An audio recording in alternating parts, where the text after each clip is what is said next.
Dios les bendiga, hermanos. Vamos a orar. Digámosle al Señor en esta noche que Él nos hable conforme a su propósito y de acuerdo a la necesidad que hayamos traído, porque yo creo que cada vez que venimos a este lugar, venimos porque necesitamos de Dios. No es otro el motivo por el cual nos reunamos. No venimos al culto, no venimos a buscar a Dios porque seamos fuertes, sino porque en nuestra debilidad necesitamos de Dios. Amado Jesús y Dios Todopoderoso, eterno y soberano eres tú, mi buen Dios. Gracias te doy por este hermoso día, por la oportunidad que nos concedes de sentarnos a la mesa y escuchar tu palabra. Te ruego, Señor, que me hables en esta noche, habla a tu pueblo conforme a tu propósito, conforme, Señor, a nuestra necesidad. Suple, Señor, la necesidad espiritual que cada uno de nosotros hayamos traído. Permite, Señor, que a través de tu palabra seamos fortalecidos, que esta palabra traiga esperanza, traiga aliento, que esta palabra, Señor, quede sembrada en nuestro corazón y podamos ser hacedores de tu palabra, mi Dios. Danos, Señor, la fuerza y la capacidad para entenderla y para ponerla por obra. Te lo pedimos en tu nombre, Jesús. Amén y amén. Voy a invitar a los hermanos para que abramos la Biblia en el Salmo 142. Aquí en el videobin también nos la van a proyectar. Salmo 142.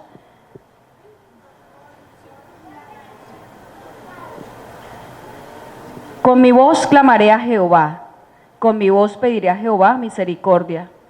Delante de él expondré mi queja, delante de él manifestaré mi angustia. Cuando mi espíritu se angustiaba dentro de mí, tú conociste mi senda. En el camino en que andaba me escondieron lazo. Mira a mi diestra y observa, pues no hay quien me quiera conocer. No tengo refugio, ni hay quien cuide de mi vida. Clamé a ti, oh Jehová, dije, tú eres mi esperanza y mi porción en la tierra de los vivientes.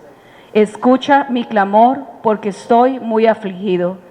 Líbrame de los que me persiguen, porque son más fuertes que yo. Saca mi alma de la cárcel para que alabe tu nombre. Me rodearán los justos, porque tú me serás propicio. Amén. Tengan la bondad de sentarse, hermanos. El título de este mensaje es Oración en la angustia. Estaba mirando a lo largo del culto que Dios tiene un propósito en esta noche de fortalecer nuestra fe y nuestra confianza en Él. El salmo que empezó leyendo el hermano John Freddy, el Salmo 34, nos hablaba de eso, de la confianza que debemos tener en el único que puede ayudarnos en la necesidad. Luego comenzamos a cantar una serie de coros y todos nos motivaban a lo mismo, a seguir creyendo en este Dios que es tan bueno. En este Salmo 142 vamos a recordar un poquito la historia. Este Salmo 142 dice la Biblia que es un salmo de David. David en su juventud era un pastor de ovejas, ¿recuerdan? Y un día llegó el profeta Samuel a casa del papá de David para ungir al nuevo rey de Israel. Entonces mandaron a traer al joven David y el profeta Samuel lo ungió con aceite por orden de Jehová para que él fuera el nuevo rey de Israel. A los pocos días de ser ungido, David se enfrenta y pelea contra el gigante Goliat. En esta pelea derrotó al gigante, le quitó su espada, le cortó la cabeza y esta hazaña hizo que el rey Saúl lo llevara a vivir al palacio. Yo me imagino que David se pondría contento y pensaría que el hecho de ir a vivir al palacio ya pronto iba a comenzar a ejercer su reinado. Pero, hay un pero. Y en el primer libro de Samuel, el capítulo 18, versículo número 6, primer libro de Samuel, capítulo 18, versículo 6, dice la Biblia, Saúl tiene celos de David. Aconteció que cuando volvían ellos, cuando David volvió de matar al filisteo, salieron las mujeres de todas las ciudades de Israel cantando y danzando para recibir al rey Saúl con panderos, con cánticos de alegría y con instrumentos de música. Y cantaban las mujeres que danzaban y decían, Saúl hirió a sus 1000 y David a sus 10.000. Y se enojó Saúl en gran manera y le desagradó este dicho. Y dijo, a David dieron 10.000 y a mí 1000. No le falta más que el reino. Y desde aquel día Saúl no miró con buenos ojos a David. ¿Qué pasó? David vence a Goliat. Y cuando regresan, las mujeres del pueblo salen cantando, contentas, con panderetas, con instrumentos en sus manos, y cantan un dicho. Y dicen que Saúl mató a sus 1000, pero David mató a 10.000. Saúl se enojó a causa de los celos, y entonces a partir de ese día comenzó a mirar, como nosotros decimos en nuestro argot popular, comenzó a mirar rayado a David. ¿Por qué? Porque sintió celos de él. Entonces la Biblia comienza a registrarnos ahí en el libro de Samuel que desde entonces Saúl comenzó a planear estrategias para dar de baja a David. Entonces cuenta la Biblia que a causa de la desobediencia Dios rechaza a Saúl como rey de Israel, y en el momento en que Dios lo rechaza, el Espíritu de Dios se aparta de Saúl, y a cambio viene un espíritu malo de parte de Dios que atormentaba a Saúl. ¿Qué hacían entonces para aliviar al rey? Traían a David, David tocaba el arpa y el espíritu malo se iba de Saúl. Saúl, muy agradecido, entonces sacaba su lanza y como sentía celos de David, en 2 ocasiones tiró la lanza para que David quedara, ¿cómo se dice? Atravesado o anclado a la pared. Gracias a Dios, que Dios le dio la habilidad a David y él pudo evadir las 2 veces en que Saúl le tiró la lanza, como agradecimiento por haber hecho que el espíritu malo se fuera. En otra oportunidad, dice la Biblia que Saúl envió al campo de batalla a David y lo puso como cabecilla de 1000 soldados. ¿Con qué intención? De que al primero que mataran fuera a David. Luego mandó a David a matar a 200 filisteos, con la esperanza de que los filisteos, antes de que David matara a algún filisteo, los filisteos lo mataran a él. Pero David siempre salía victorioso. Otro día, Saúl decide declarar objetivo militar a David, y entonces llama a todos sus hombres y le dicen que hay que matar a David. Pero Jonatán, hijo de Saúl y muy amigo de David, llama a su padre y le dice, papá, no haga eso le queda mal, no sea desagradecido.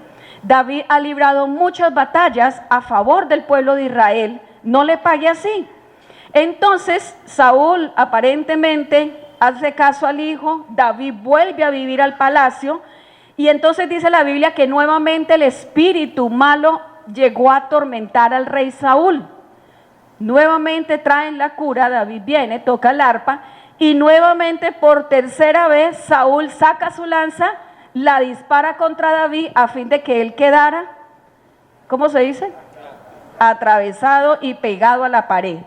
Nuevamente Dios le dio la facultad a David de que huyera, y esta vez David salió del palacio huyendo porque Saúl lo quería matar. Entonces Saúl, no contento con esto, manda a sus hombres a casa de David para que lo mataran. Pero ¿qué pasa? David sale huyendo con la ayuda de su esposa. La esposa de David era hija de Saúl, quiere decir que Saúl era el suegro de David. ¿Qué tal el suegro que le tocó a David? Y la mala fama solamente se la llevan las suegras. La Biblia registra suegras muy buenas, pero también la Biblia registra que hay suegros terriblemente malvados. Esta persecución de Saúl por David duró solamente 8 años, pero Dios siempre libró a David de mano de su enemigo. ¿Qué hizo David en este tiempo para preservar la vida? Ahí mismo en el primer libro de Samuel, capítulo 18, versículo 14, dice la Biblia, y David se conducía prudentemente en todos sus asuntos y Jehová estaba con él. David entonces huye de mano de Saúl y se esconde en la cueva de Adulán. Ahí en el primer libro de Samuel, capítulo 22, versículos 1 y 2, la Biblia dice así: yéndose luego David de allí, huyó a la cueva de Adulán, y cuando sus hermanos y toda la casa de su padre lo supieron, vinieron allí a él. Y se juntaron con él todos los afligidos, y todo el que estaba endeudado, y todos los que se hallaban en amargura de espíritu, y fue hecho jefe de ellos, y tuvo consigo como 400 hombres. ¿Qué nos enseña hasta aquí esta historia? Que cuando nosotros hemos recibido promesas de parte de Dios y creemos que esas promesas están a punto de cumplirse, que ya las vamos a recibir, entonces aparecen las pruebas, aparece entonces la angustia y aparece la aflicción. ¿Esto quiere decir que Dios se olvidó de la promesa que tiene para nosotros? No. Esto lo que quiere decir es que a través de la prueba nuestro carácter va a ser moldeado. Eso dice Santiago, que la prueba es para que nosotros seamos perfectos y cabales, sin que nos falte cosa alguna. Entonces, cuando nosotros creemos que ya la promesa se va a cumplir, pero a cambio llega la tribulación, llega la angustia, llega la aflicción, lo que realmente está pasando, hermanos, es que Dios nos está preparando para que nosotros tengamos la capacidad de recibir y de administrar la promesa que Él nos ha dado. ¿Cuál debe ser entonces nuestra postura? Creer que nuestra ayuda viene de Dios. Entonces David, estando escondido en la cueva de Adulán, surge el Salmo 142, el salmo del cual trata este mensaje. Entonces surge una pregunta y es: ¿qué debemos hacer cuando nos encontramos en la cueva de la angustia?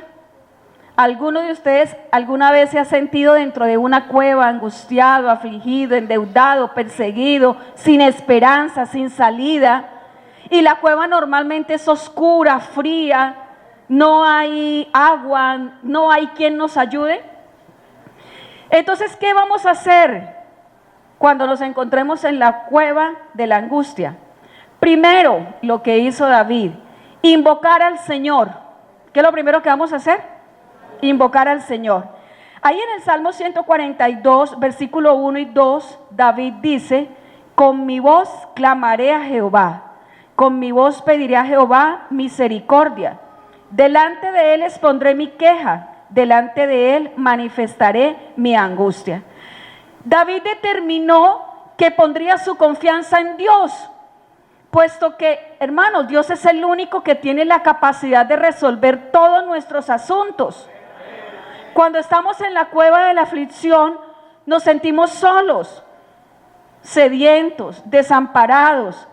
Pero ¿saben una cosa, hermanos? La cueva es el mejor lugar para clamar la ayuda divina. La cueva es el mejor lugar donde podemos estar los cristianos para clamar la misericordia y la bondad de Dios. Hay algo bueno cuando nos encontramos en aflicción. David dice: con mi voz clamaré a Jehová. ¿Qué está diciendo David? Que él mismo va a clamar la ayuda del Señor. Pero vemos y nos encontramos que hay cristianos que cuando llegan la época o el periodo de la angustia, de la aflicción, lo que hacen es pedirle a toda la iglesia que oren a favor de él, que intercedan a favor de él. Hermano, usted que es de mucha oración, ore por mí. Hermano, usted que el Señor lo oye, clame por mí. Hermano, sus manos que Dios las usa, impóngalas sobre mí para que Dios me ayude. No, hermano, David mismo levantó su voz. No le pidió a nadie que orara por él ni que intercediera por él, sino que él mismo dijo: con mi voz voy a clamar al Señor. ¿Por qué, hermanos? Porque es bueno que Dios escuche nuestro propio clamor. Que Dios sepa que soy yo la que estoy clamando, la que necesito su ayuda. Tristemente, otros cristianos, cuando llega la dificultad, dejan de congregarse, dejan de buscar a Dios. Y entonces a mí me causa una gran pregunta y yo digo: y es que no han entendido que cuando más nos encontramos abatidos es cuando más debemos buscar la ayuda de Dios.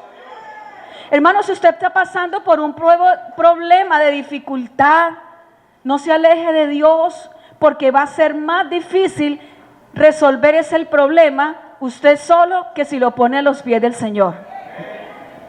Dice David, delante de él expondré mi queja.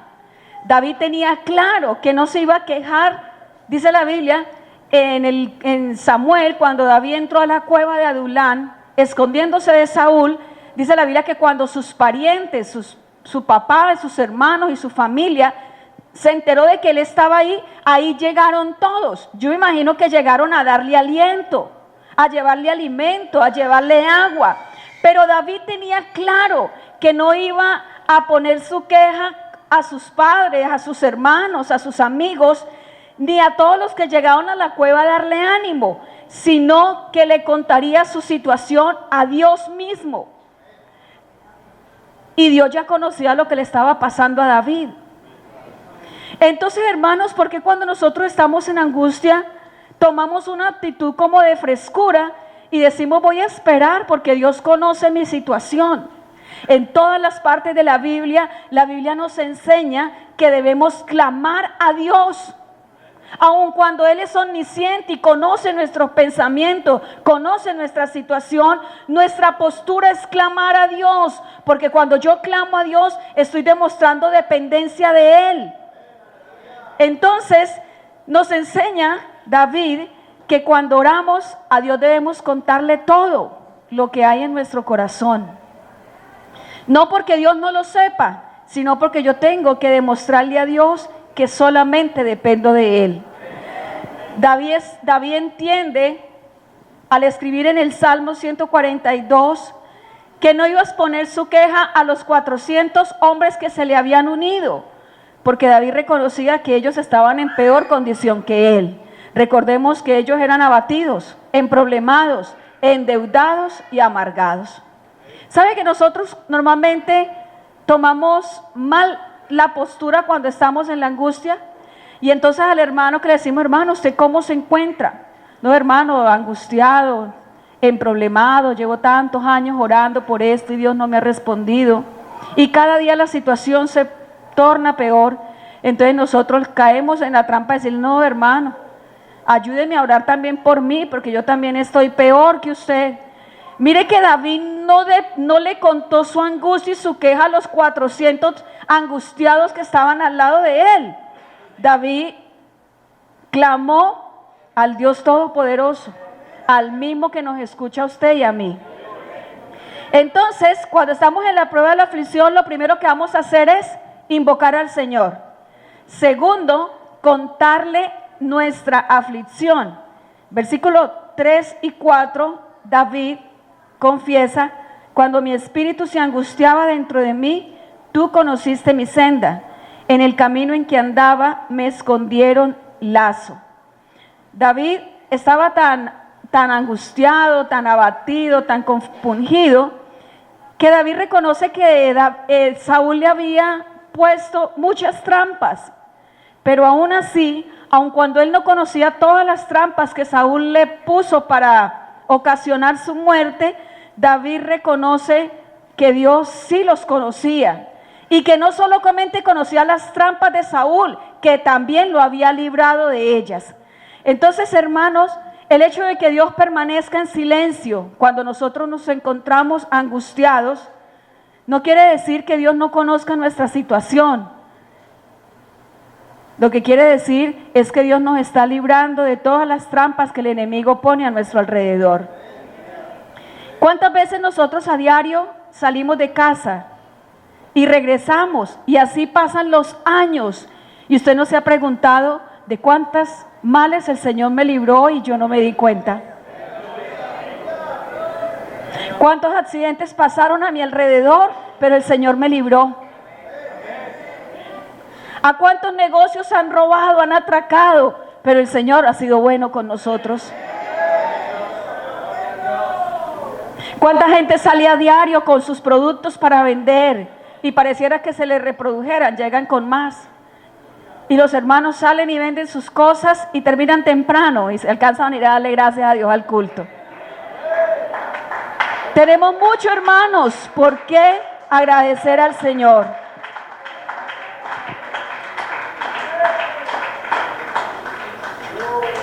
En el versículo 4, David dice: mira a mi diestra y observa, pues no hay quien me quiera conocer.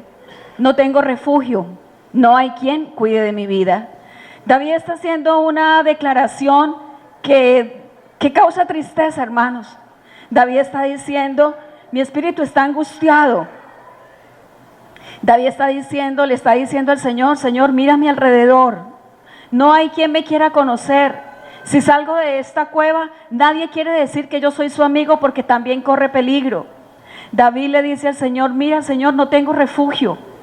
No tengo una casa donde vivir en este momento. No tengo donde recostar mi cabeza.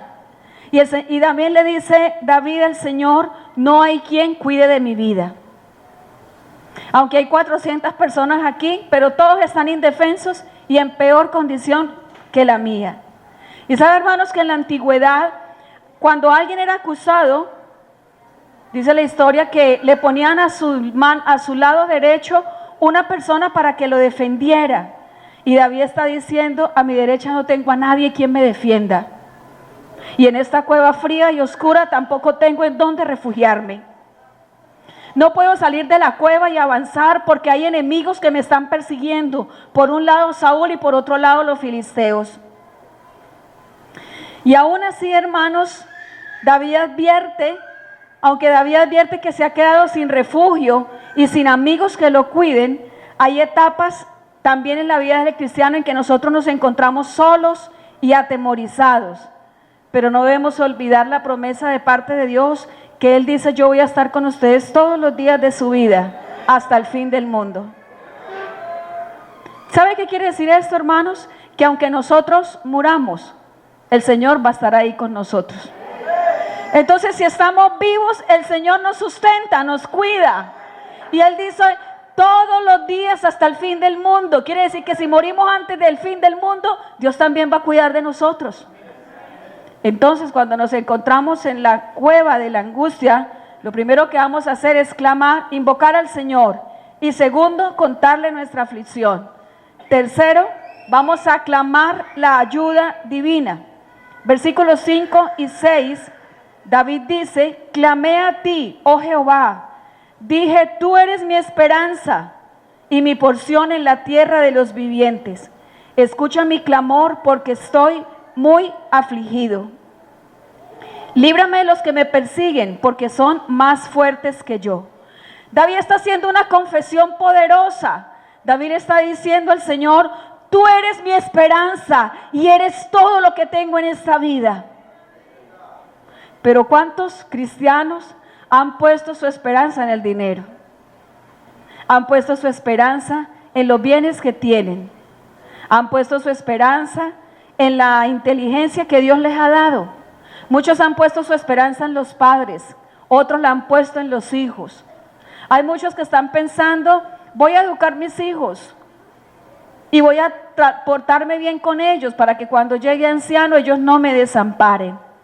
Hermano, no pongamos nuestra confianza en otro que no sea el Señor, porque mientras los hombres fallan y son infieles, Dios permanece fiel. Entonces, en nuestra humanidad, nosotros, los cristianos, a veces nos sentimos débiles y también sentimos que los enemigos son más fuertes que nosotros.